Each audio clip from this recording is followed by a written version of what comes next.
I want to talk a bit more about AI, and I'm going to quote you here. Tell me if I'm getting it right. But you believe that AI may be hitting a $600 billion reality check. So tell me why. What's happening?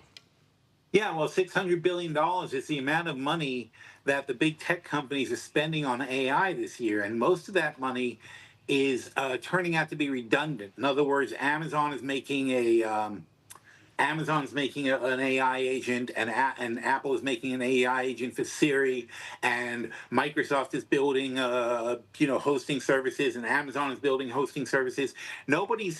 They're not doing very original stuff. They're basically replicating each other's efforts, and that's bad when you're talking $600 billion, where let's even say that they're only double replicating it, which is not true. It's like everybody's replicating everything. But even if even they were only double replicating, they would be wasting $300 billion that would not end up being productively returned. That's a disaster when you consider that as a spending of what these companies do.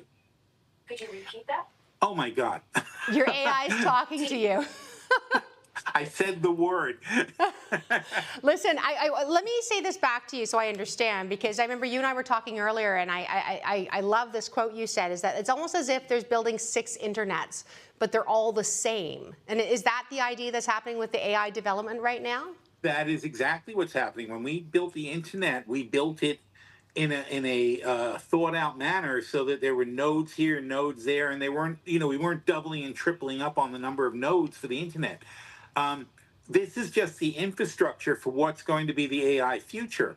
And it's not good to have a whole bunch of people doing the same thing over and over again. It would be better if Microsoft did one thing and Amazon did another thing, but that's not what's happening. And the replication of effort is just everybody's throwing money at this, trying to be the leader, but there's only going to be so much AI out there. Not only that, though, but you run into a problem where there's not enough power for this. And now what we're doing is we're replicating the efforts, and they all consume the same power to do the same thing. So we're using 3-4 times more power than we need to, and there isn't that much power to go around, and you can't build it that quickly.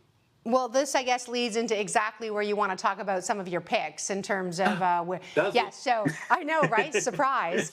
So you talk about, looking at the picks and shovels for the digital gold rush, and let's talk about power. One of your picks is Schlumberger. That's right. They're an infrastructure play. They're into, first of all, they're into energy play. They're a water play. They're an electricity play. They're even a nuclear play. When things need to get built on large scales, you call Schlumberger or you call Halliburton. Schlumberger is more globally dispersed, which I like in this environment, frankly. Tell us a bit about how you're thinking about it. Maybe just from a fundamental standpoint, because I know there's like you've described in terms of why they're important right now, but in terms of revenue growth, what they're doing, and then I wouldn't mind talking about your play itself, how you're going to structure it. Oh yeah. So we like where they are as far as positioning. We think they're the right company to invest in here. They're trading at about 10 times earnings, which is also obviously great. And the way we want to look at structuring a play is we're doing adding it to the portfolio by selling 5 of the 2027 puts, the $37.50 puts. Those are $580, and that's $5,800 of revenue that we put in our pocket. Then we're buying 20 of the $30 calls, and that's $9.80. That's 16.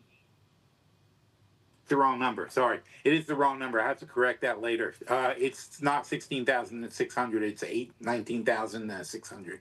Okay. And we are selling 20 of the $50 calls, and those are $2. That will be 4,000. That's the correct number there. We're also gonna sell the September short-term September 37.50 puts and calls. And we're going to sell those for about $850 plus $1275 is about $2,000. And the nice thing about that is that they can't both be wrong, right? So $37.50 would be our target for September, but it's not possible for them both to expire in the money. So one's going to be worthless, and the other one we'll have to deal with and move it after September. But that's how we keep an income coming in on the trade. So the net of the trade is not we calculated 47.65, but that's not correct. 46.75. That's not correct. It's 3,000 higher. So it's about $7,000, but it's a $40,000 spread. So the upside potential is $33,000. And tell me, that's Phil, and tell me, what's the risk on this one, just for someone who just is trying to figure it out? the risk is always going to be getting forced to own the stock via the put. So you either have to want to own the stock, and you should never sell puts on a stock you don't want to buy, but you can end up being assigned 1,000 shares of Schlumberger at 37.50. We think 37.50 is a perfectly good price. Therefore, we don't mind being assigned. When you talk about risk, what is the risk? Is the risk going to be that it goes to zero? That's extremely unlikely risk. Could they be down 40%? Yeah, that's what I would calculate as a risk. I'd take 40% off the price of 37.50. So let's say $15 off, and I would say that would be your risk, is losing $15,000. That would be what I would call a realistic risk. And you can always put a stop on it to stop that from happening. So you say, if I go down $5,000, I'm going to pull the plug. Right. But, and also just making sure for people who are trading, just to make sure they have the 37 to honor the options. If you don't, too. You should not be playing with this. This is not for small portfolios. Yeah. Great point. I want to get on to the next one because it's Applied Materials. And you believe that Applied Materials is a safer way to play than NVIDIA. Is that just because of the massive run-up in NVIDIA? Or Intel or AMD? Well, no. Applied Materials is not like AMD or Intel. They're fabricators, so they are making the equipment that these companies use. So people buy the machinery from AMAT to make the stuff. So all those guys who you think are doing so great are all customers of Applied Materials. They're supplying the fabrication plant equipment to make the chips. So that's what we like about them. They're sort of, and again, it's the same as the Schlumberger. They make the stuff that the people who are making all the money need. So this $600 billion, we're taking advantage of it, but from the bottom. We're taking, we're taking the base that you build this whole thing off of, and that gives us a warm feeling. How are you structuring the AMAT trade? That one we're selling the December 2027, so it's 2.5 years out. The $150 puts, because they're paying us $17.25 for those puts that are 25% out of the money, and that's $34.50. Then we are buying 3 of the 2027 180 calls for $56.50, and that's $16,950.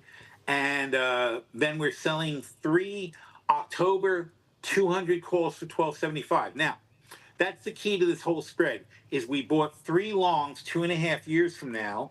That's about 800 days, let's say. So that's 800 days away, or 900 days away, and we're selling the October calls that are 100 days away for $12.75 versus $56.50 on the long side. So we get to do that 9 times and collect collect $17.25 9 times against the 56. So if all goes well, we're going to just keep collecting money. We'll end up with a free long call, and that can then become our profit in the end.